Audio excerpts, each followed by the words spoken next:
Secundaria primer grado. Historia. La independencia, una realidad.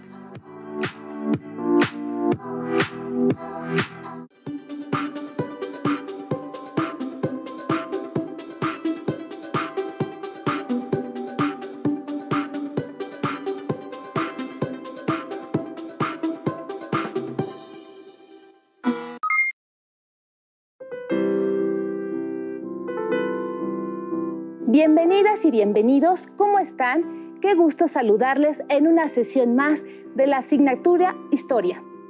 Soy la profesora Adriana Zarco Ramírez y espero que en estos días estén aprovechando la oportunidad de estudiar en esta modalidad a través de Aprende en Casa 2.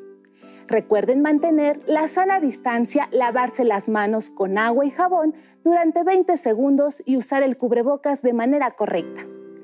Al cuidarnos nosotros mismos, cuidamos a los demás.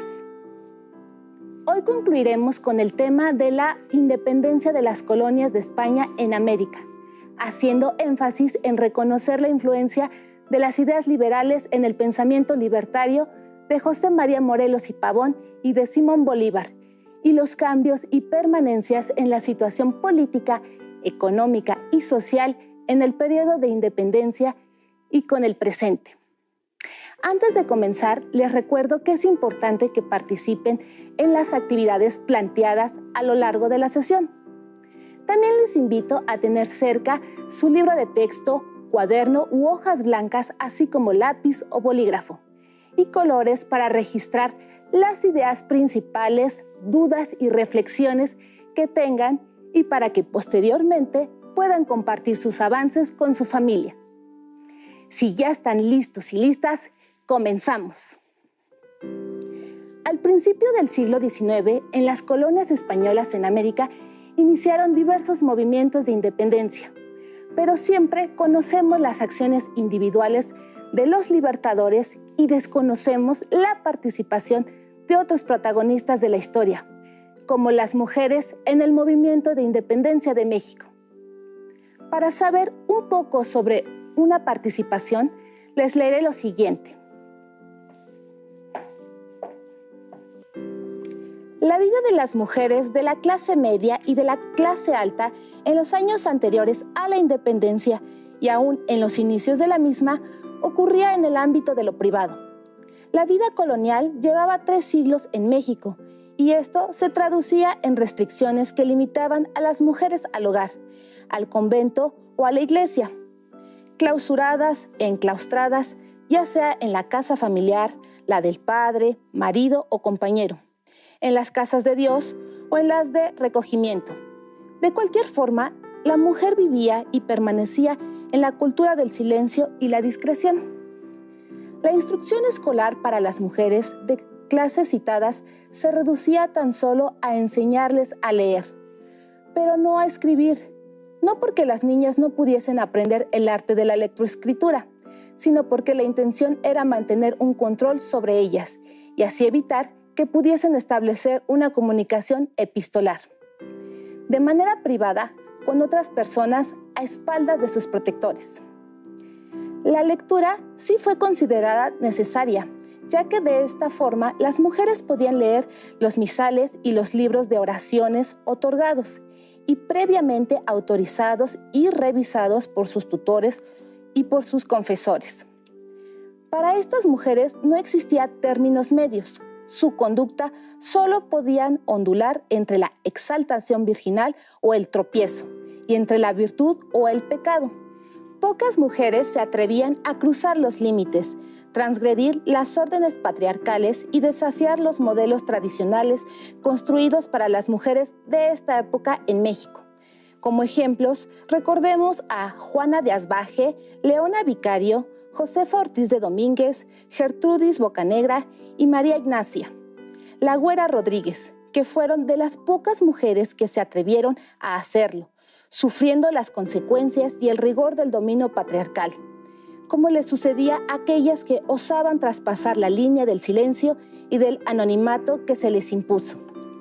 La vida de las mujeres pobres y de las mujeres indígenas en México en la época de la independencia fue especialmente difícil, al igual que una importante proporción de mujeres de clase media o alta carecían de instrucción escolar.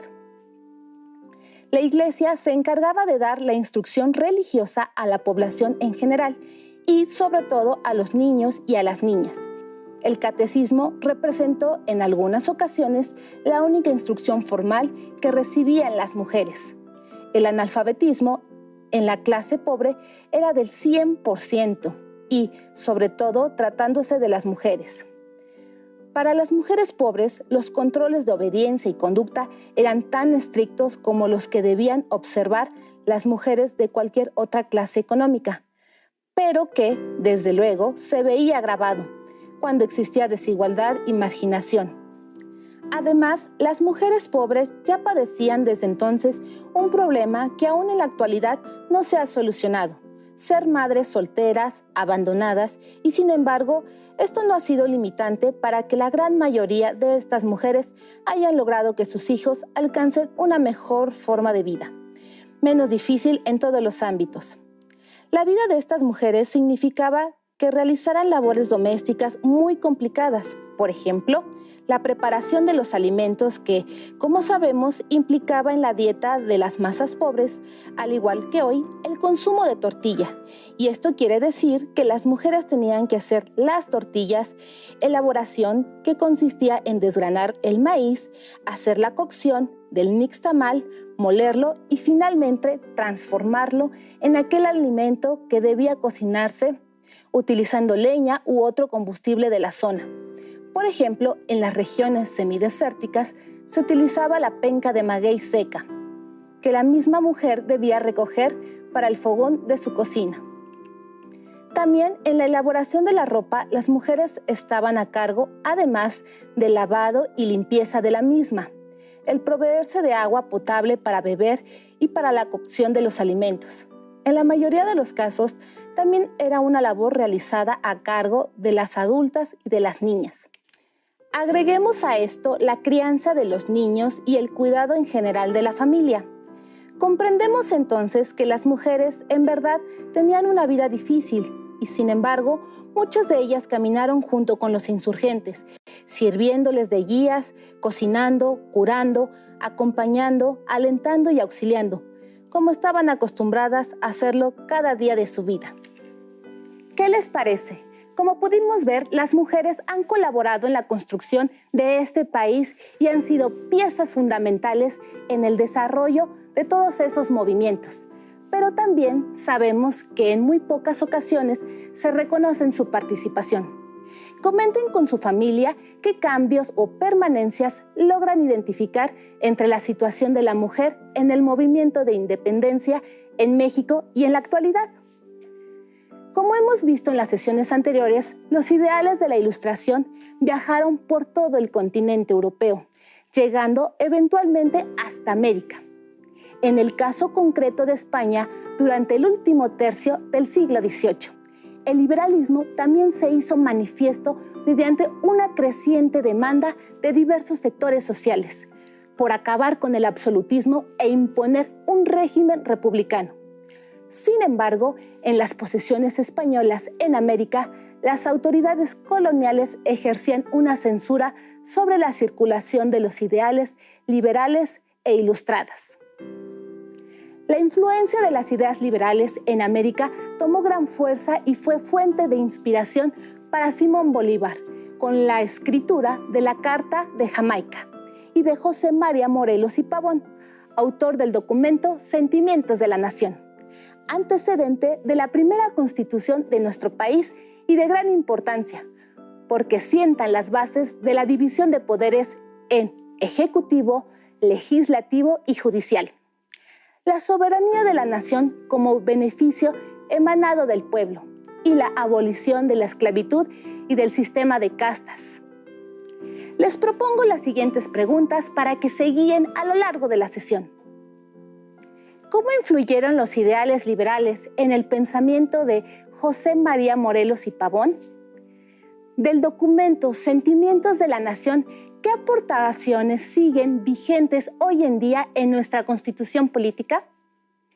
¿Qué influencia tuvo el pensamiento liberal de Simón Bolívar en América? A continuación, los invito a ver y escuchar el siguiente video para conocer un poco más sobre las ideas liberales de José María Morelos y Pavón. Después del fusilamiento de los primeros líderes del movimiento de independencia, el cura afrodescendiente José María Morelos y Pavón encabezó el movimiento en la costa sur de la Nueva España. ¿Cuáles fueron las campañas y propuestas políticas de Morelos? En agosto de 1811 se estableció la Suprema Junta Nacional Americana, dirigida por el insurgente Ignacio López Rayón. La Junta dio legitimidad al movimiento de independencia, el cual adquirió el valor de una causa justa, avalada y representada por autoridades reunidas en un cuerpo soberano. Para Morelos, esto legalizó las funciones de su ejército, formado por afrodescendientes y mulatos, antiguos peones de haciendas, exsoldados realistas y miles de campesinos. También, al mando de una tropa selecta, se encontraba Hermenegildo Galeana, su lugarteniente. Entre 1810 y 1811, en su primera campaña, Morelos avanzó de Carácuaro hasta Zacatula, poblados del actual estado de Michoacán. Bordeó la costa hacia el sur y desde Acapulco se dirigió a Chilpancingo, que tomó en mayo de 1811. En su segunda campaña, entre 1811 y 1812, destacó la toma de la ciudad de Cuautla en diciembre de 1811. En febrero de 1812, el general realista Félix María Calleja sitió esa ciudad. Después de 3 meses de lucha, el ejército insurgente salió del lugar. Entre 1812 y 1813, Morelos y su ejército tomaron Tehuacán, en el actual estado de Puebla, Orizaba y Jalapa en Veracruz, y Acapulco en el actual estado de Guerrero. En su última campaña, en diciembre de ese año, el ejército insurgente fue derrotado en la toma de Lomas de Santa María, Valladolid, hoy Morelia. De ahí en adelante, su actividad se limitó a los actuales estados de Michoacán y Guerrero. El 14 de septiembre de 1813 se realizó la apertura del Congreso de Chilpancingo. Ahí Morelos presentó el documento Sentimientos de la Nación. Sus principales propuestas fueron la libertad e independencia de América, la religión católica como la única, la emanación de la soberanía por parte del pueblo y la división de poderes en legislativo, ejecutivo y judicial. El 6 de noviembre de 1813 se emitió el Acta Solemne de la Declaración de Independencia de la América Septentrional, basada en algunos puntos de los sentimientos de la nación. Esta acta reconocía la soberanía de la nación mexicana y su independencia de España. El 22 de octubre de 1814 se promulgó la Constitución de Apatzingán. En ella se estableció que la soberanía reside en el pueblo, la separación de poderes, la libertad de expresión y que el gobierno debe garantizar a los ciudadanos sus derechos naturales. Como pudimos ver y escuchar, las ideas liberales pasaron de la charla y la difusión en pasquines y gacetas a documentos que expresaron el pensamiento y las demandas de los líderes de los movimientos de independencia. En Nueva España, las ideas del liberalismo influyeron en el pensamiento de José María Morelos y Pavón, lo cual quedó plasmado en uno de sus principales documentos, Los Sentimientos de la Nación.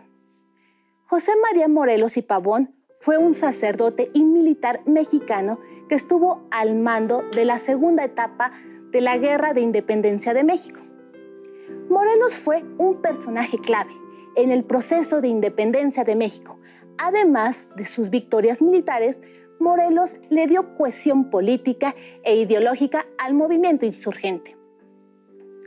Morelos dio al movimiento independentista mayor organización política al convocar la instalación del Congreso de Anáhuac en la ciudad de Chilpancingo en junio de 1813. Al Congreso asistieron representantes de varias provincias en las que tenían influencia los insurgentes. Entre ellas estaban Puebla, Oaxaca, Michoacán, Guanajuato, Zacatecas, Tlaxcala, Nueva Galicia y México. En la primera sesión del 14 de septiembre de 1813, Morelos expuso el ya referido documento Sentimientos de la Nación, en que 23 puntos sentaba las bases para el debate legislativo. A continuación, leeré algunos de los artículos sobresalientes. les invito a que identifiquen el tipo de gobierno que propone, que menciona sobre la soberanía y las libertades individuales. Artículo 1. Que la América es libre, independiente de España y de toda otra nación, gobierno o monarquía, y que así se sancione, dando al mundo las razones. Artículo 5. La soberanía dinama inmediatamente del pueblo, que solo quiere depositarla en sus representantes, dividiendo los poderes de ella en legislativo, ejecutivo y judiciario, eligiendo las provincias sus vocales y estos a los demás, que deben ser sujetos sabios y probidad. Artículo 11. Que la patria no será del todo libre y nuestra, mientras no se reforme el gobierno, abatiendo al tiránico, sustituyendo el liberal y echando fuera de nuestro suelo al enemigo español que tanto se ha declarado contra esta nación. Artículo 13. Que las leyes generales comprendan a todos sin excepción de cuerpos privilegiados y que estos solo lo sean en cuanto al uso de su ministerio. Artículo 15. Que la esclavitud se prescriba para siempre y lo mismo la distinción de castas, quedando todos iguales y solo distinguirá a un americano de otro el vicio y la virtud. Morelos sentó los principios sobre los cuales los diputados llevarían a cabo su labor constituyente en los sentimientos de la nación. América sería libre e independiente de cualquier nación o monarquía. Se abolía la esclavitud y las diferencias legales por motivos de nacimiento y el gobierno estaría en manos de americanos. Con esto, el 6 de noviembre de 1814, el Congreso declaró la independencia de la América septentrional. El Congreso de Anáhuac promulgó en octubre de 1814 el Decreto Constitucional para la Libertad de la América Mexicana, en el que se prescribía la división de poderes y el reconocimiento de los derechos a los ciudadanos. Se trata de un documento histórico considerado como la primera constitución de la nación y el origen del pensamiento liberal mexicano. Como apreciaron, el documento Los sentimientos de la nación incluyen las ideas liberales como la soberanía popular, la división de poderes en legislativo, ejecutivo y judicial, la igualdad social, el fin del sistema monárquico y el establecimiento del gobierno liberal que adoptó un sistema republicano. Estos preceptos están presentes en la actualidad en la Constitución Política de los Estados Unidos Mexicanos. La función de una constitución es precisamente constituir un Estado para organizarlo y ponerle límites al poder. Igualmente sirve para garantizar la dignidad de las personas, los derechos de los individuos y las vías para hacerlos efectivos. Por su parte, el libertador Simón Bolívar criticó en la Carta de Jamaica al rey que ambicionaba posesiones y riquezas, mientras que los americanos deseaban paz, ciencias, arte, comercio y agricultura, y preferían la república a los reinos. Bolívar rechazó la monarquía y expresó que los habitantes de América eran proclives a la ilustración. También expuso al mundo la situación que atravesaba América después de 300 años de colonia, una opresión que mantenía en la miseria a millones de americanos. Leamos el siguiente fragmento.